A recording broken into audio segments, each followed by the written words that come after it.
এক সময়ের কথা একটি ছোট্ট গ্রামে থাকত আহমদ নামের এক ছেলে। সে খুব হাসি খুশি, পরিশ্রমী আর ভীষণ কৌতূহলী ছিল। প্রতিদিন মসজিদে গিয়ে নামাজ পড়ত আর মক্তবে কোরআন শেখার চেষ্টা করত। একদিন স্কুলে যেতে যেতে রাস্তায় সে একটি চকচকে কলম পেল। কলমটা ছিল খুব সুন্দর, সোনালি রঙের ঢাকনা আর নরম নীল কালি।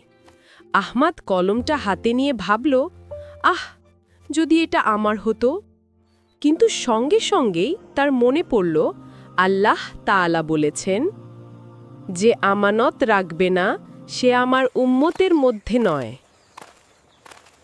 আহমদ একটু চিন্তা করে কলমটা নিয়ে স্কুলে গেল এবং শিক্ষকের কাছে গিয়ে বলল, স্যার, আমি রাস্তায় এই কলমটা পেয়েছি, কারো হারিয়ে থাকলে আপনি ঘোষণা দিন।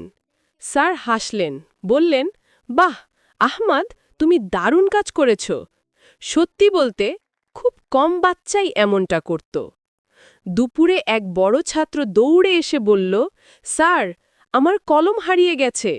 স্যার কলমটা দেখিয়ে বললেন, এই কলমটাই কি? ছাত্রটি উচ্ছ্বসিত হয়ে বলল, জি স্যার, এটা আমারটাই। আহমদ খুশি মনে তাকিয়ে রইল। ছাত্রটি তার দিকে তাকিয়ে বলল, তুমি কলমটা পেয়েও রেখে দাওনি, আল্লাহ তোমাকে উত্তম প্রতিদান দিন। বাড়ি ফিরে আহমদ তার মাকে সব বলল।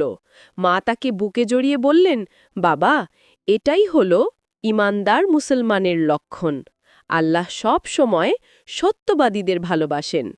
সেদিন থেকে আহমদ প্রতিদিন নামাজের পর আল্লাহর কাছে দুয়া করত, হে আল্লাহ, আমাকে সব সময় সত্য কথা বলার শক্তি দাও।